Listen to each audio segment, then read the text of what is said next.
Alors, dernière journée pour moi au sommet des Nations Unies pour les océans. Donc, malheureusement, dès ce soir, je dois quitter Nice pour me rendre au Parlement européen à Strasbourg. Alors, je vous avais promis quelques informations marrantes ou ce qui s'est passé de sympa. Bon, c'est vraiment pas un comédie club.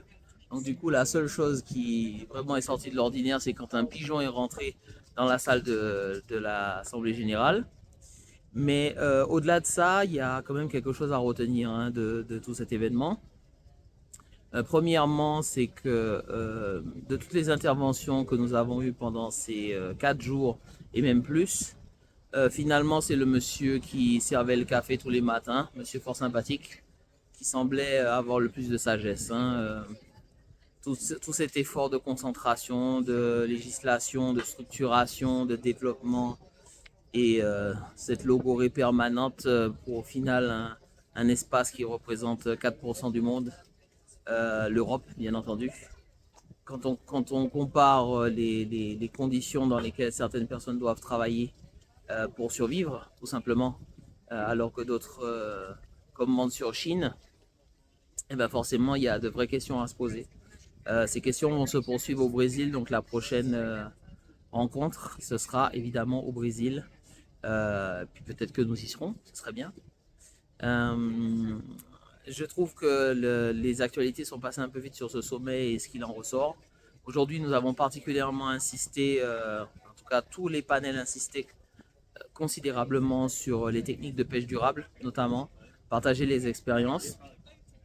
Particulièrement intéressante la conférence organisée par la Chine, hein, évidemment, qui ne parle pas du tout de leur bateau-usine de pêche et des problématiques dans la réglementation internationale que cela implique. Mais on peut quand même noter un réel effort de la part du gouvernement chinois, notamment dans la préservation des lacs, des fleuves et de sa zone côtière en particulier, avec des espaces préservés à la hauteur enfin de la grandeur de ce pays. Pour ce qui concerne la Martinique, eh bien, effectivement, la réglementation internationale va changer. Le BBNJ est en phase d'être adopté et il y a de grandes raisons de penser qu'il le sera. Néanmoins, ce qui nous concerne directement ne sera pas impacté, puisque, ou en tout cas relativement peu, puisque effectivement notre zone économique exclusive, celle de la France, est plutôt bien protégé et ne rencontre pas d'énormes difficultés dans ce domaine. Évidemment, on peut toujours faire plus pour protéger nos coraux, nos rivières et surtout notre espace littoral qui est menacé. C'est le sujet du discours que je donnais. Monsieur me filme en même temps que je filme.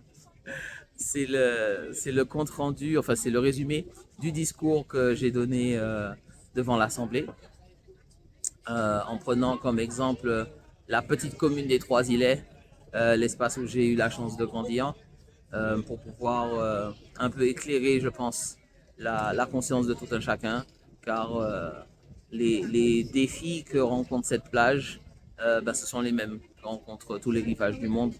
Donc j'espère que cela pourra inspirer considérablement ceux qui m'écouteront. Les vidéos sont disponibles bien sûr sur la chaîne YouTube et j'espère revoir très prochainement dans une conférence internationale. Alors là, ce sera l'Europe à partir de demain. Donc restez connectés et à très bientôt.